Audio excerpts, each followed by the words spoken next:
De regreso a su programa Criterios, estamos con el ingeniero químico Franco Díaz, es miembro de la Comisión de Seguimiento Político de la Asociación Nacional de Redes y Organizaciones Sociales. Franco, te hicieron dos preguntas desde la calle, ¿qué les respondes? Con respecto a la primera pregunta, indudablemente que la tesis del poder popular es una de las propuestas más interesantes del proceso bolivariano. Significa ni más ni menos delocalizar la gestión del Estado, por ende el poder del Estado y las posibilidades que la administración del Estado brinda entre toda la población. No ha sido del todo exitosa porque esa propuesta tiene que ir ligada a que ese poder tenga autonomía económica, es decir, sea capaz de producir beneficios y bienes que le den autonomía y solvencia frente a un Estado que es el dueño de la... ¿Y eso no crea alguna resistencia entre el poder constituido? Alcaldes, gobernadores. Por supuesto, es que precisamente, ¿quién va a ceder una cuota de su poder? Ningún alcalde, ningún gobernador, ningún ministro, todo lo contrario, buscan decapturar esos espacios y ponerlos a la cola de las gestiones que ellos ejecutan en sus áreas respectivas. O sea, ¿entonces es viable o no es viable el poder popular ante esta Es viable en la medida que la población, quizás impulsada por acontecimientos, tome la decisión de pelear esos espacios. O sea, otra revolución. Habría que pudiésemos hablar de profundizar la revolución. ¿Okay? Solo en esa medida, porque acuérdate que el poder no se cede, el poder se arrebata. Entonces ningún alcalde, ningún gobernador, ningún presidente, ningún ministro va a ceder un espacio de su gestión. Hay que conquistársela. Hubo una segunda pregunta que con relación a la Cuarta República y la desesperanza que sigue también ahora en la Cuarta República para los jóvenes sobre todo. ¿Qué tenemos en común entre la crisis de los 90 a finales de la Cuarta y la crisis actual? La caída de los precios petroleros. El problema estructural es económico. Entonces, hoy día la gente... Hay que cambiar de modelo. Claro, hay que salir del modelo rentista para tú poder tener una economía que en el largo y mediano plazo te garantice un nivel de estabilidad en la capacidad adquisitiva de la gente y en la posibilidad de construir su proyecto de vida. Pero mientras tengamos una economía amarrada a los precios fluctuantes de la renta petrolera, vamos a tener momentos de mucha bonanza y momentos de profunda crisis. Ahorita nadie se acuerda que hasta hace 2 años el barril estaba a $120. Mira, Franco, en la Cuarta República hubo periodos incluso de mucha bonanza, el caso de Carlos Andrés Pérez, por ejemplo, claro. y de mucha depresión que obedece también a lo que es lo de la renta petrolera, ¿no? Pues claro. Igual ha ocurrido en la Quinta República. Entonces, ¿qué diferencia un modelo del otro? ¿O es la misma cosa? Bueno, mira, el problema está... La crisis de la Cuarta República comenzó cuando se salieron del criterio populista y trataron de aplicar tesis neoliberales en una economía acostumbrada al beneficio de la renta. Pero eso no es necesario, o sea, hay que reacomodar la economía para que eso no vaya a ocurrir. Lo que pasa es que el tema no es una receta, ¿okay? No es una receta. Quizás el error más garrafal de esa época fue pretender aplicar una receta que incluso creo que fue diseñada en el exterior. El proceso de salir del modelo rentista es un proceso estratégico, es un proceso de largo plazo, es un proceso que implica el compromiso de todos los sectores que influyen y que determinan la vida social del país. Y paradójicamente, para salir del rentismo petrolero, la llave es el petróleo. O sea que estamos amarrados al petróleo, inexorablemente. Y ahora con esta nueva riqueza que hay, que es el arco minero, por ejemplo.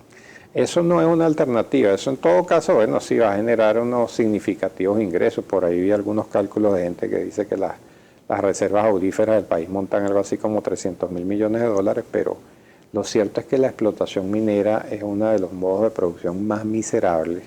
Ahí está el ejemplo de los países africanos, parados sobre unos recursos de enorme potencial económico, pero sumidos en la más profunda miseria. Y devastados desde el punto de vista ambiental. Totalmente devastados. Devastación terrible. El arco minero significa que nos quedamos sin guri y nos quedamos sin las represas del Caroní, es decir, nos quedamos sin energía hidroeléctrica. ¿Tú crees que corremos el riesgo con esa explotación minera de hacerle un daño mayor al país? Por supuesto, por supuesto. ¿Y qué hacer entonces? Nos vamos a quedar sin las fuentes de agua dulce. Mira, en una oportunidad escuché yo a la que fue ministra del Ambiente, la doctora Annalisa Osorio, decir que cuando se le presentó un análisis al respecto al presidente Chávez dijo, es mejor que dejemos eso allí en el subsuelo y nos dediquemos a otra cosa. Sí, es una cosa trágica entonces. Trágica. Entonces, en Venezuela... Esa es una decisión que no la puede tomar un gobierno, es una decisión que tiene que implicar un consenso nacional. Sí.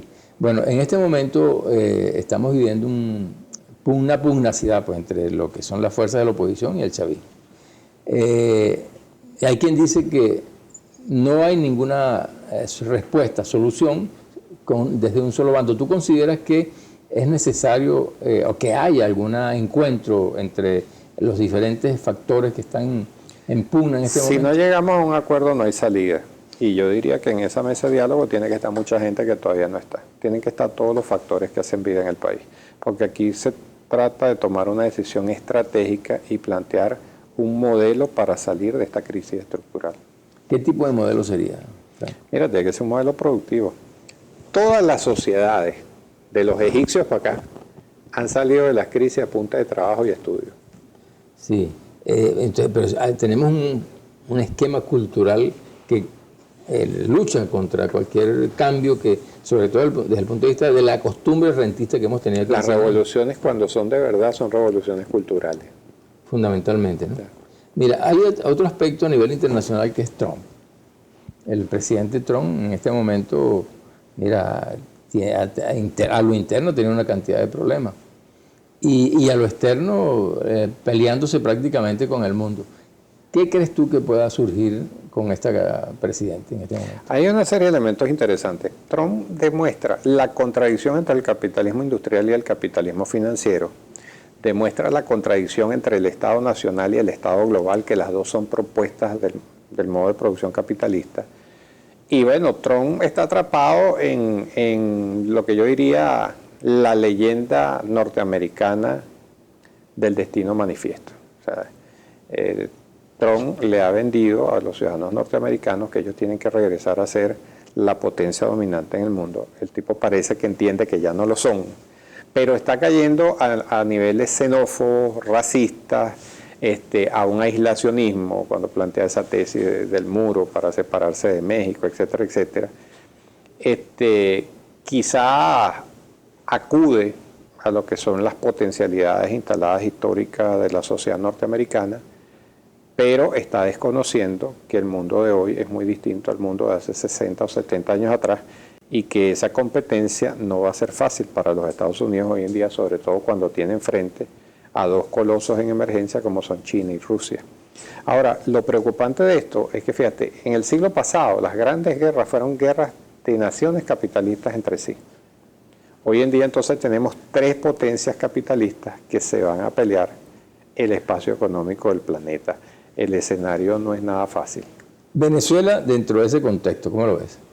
Bueno, Venezuela ha sido, es y va a seguir siendo, producto de la potencialidad de recursos que tiene, una pieza clave en el tablero geopolítico mundial.